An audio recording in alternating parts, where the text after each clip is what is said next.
Bismillah, salatu wassalamu ala Rasulillah. Urmatlı Müslüman tığandar. Biz bu açayınki Kur'an әліппесі вакыттарында әр bir тыбышты башка тамгалар менен кошуп окууну үйрөнгөнбүз. Бүгүн биз мат темасын өтөбүз. Мат дегени созуу дегени. Кайсыл тамгалар кантип созулат? Биз созуу дегенде 3 тыбышты эске алабыз. Ачыктап айтканда, мына harf matты тактап айтканда алиф, вау, яны созуп окууну айтабыз. Alif sozgan uçurda andan mudagı tıbış fathalı uğana olot.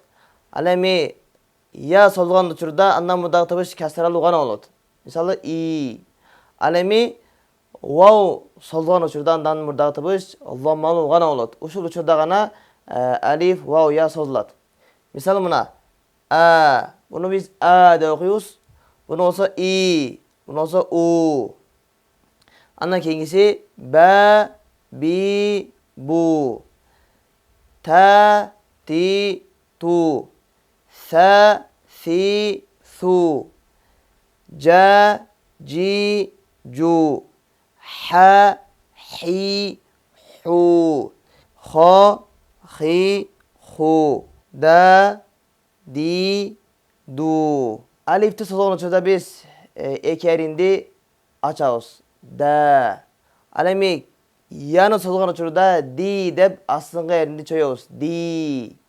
Alemi zomanı sozgan uçurda du dep ekerindi toluk kuşkul sozuyoruz. Du.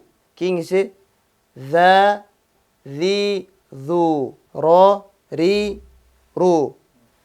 Za, zi, zu, sa, si, su, şa, şi, şu, so, si, su, do, di, du, to, ti, tu, zo, zi, zu, a, i, u. Ayn tıbıştan keyin go, gi, gu, fa, fi, fu, qa, qi, qu, ka, ki, ku, la, li, lu, ma, mi, mu, na, ni, nu, wa, wi, wu, ha, hi, hu, ya, yi,